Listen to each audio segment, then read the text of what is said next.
早起看世界，来看咱台湾是真侪国小，拢是因为学生囡仔伤少，尾也决定要甲学校关起来。要毋过伫东欧的国家波斯尼亚与赫塞哥维亚，煞有一个只有带10多人的小庄头，因是为着一个7岁查甫囡仔，讲一个囡仔要读册啊，所以因决定要开放甲已经关真侪年的学校，即马阁开放这个囡仔来读。位伫欧洲东南部巴尔干半岛西部的岛山国家波斯尼亚甲赫塞哥维纳，风景真水。彼得罗维奇小村庄就位伫波斯尼亚中部的山脉中，这个庄啊原本有300人。自从巴尔干战争发生以后，这个人口就一直往外口刷。那伫1992年继续到1995年的波斯尼亚战争了后，问题就更加严重啊！即马只剩10多人住伫遮，也有唯一已经到学龄的7岁查甫囡仔贝鲁洛维奇。贝鲁洛维奇的妈妈逐工拢会协助学生整理册包，准备上课。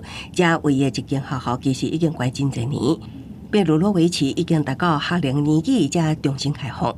那伊也是这间学校唯一学生。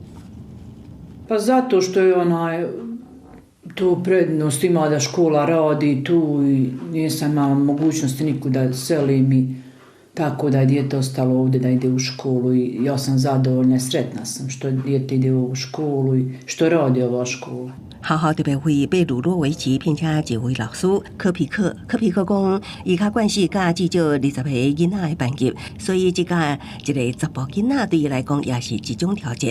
逐工到学校的时阵，伊甲贝鲁洛维奇会先揽一个，即马因2个人已经变做好朋友啊。科皮克对贝鲁洛维奇好奇心甲忙学习新的事物感觉满意。Odmah mi se dopao učitelj, pošto vidio sam koliko on ima znanja, pa sam ja počeo da ova neka pitanja da mu postavljam nešto što nisam znao, počeo sam da postavljam. 波斯尼亚的义务教育是9年，前5年会由同一个老师来教课，后面的4年会由无同的老师教无同的科目。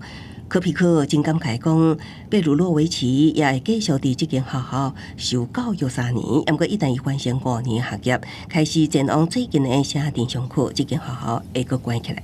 公司新闻新录播编译。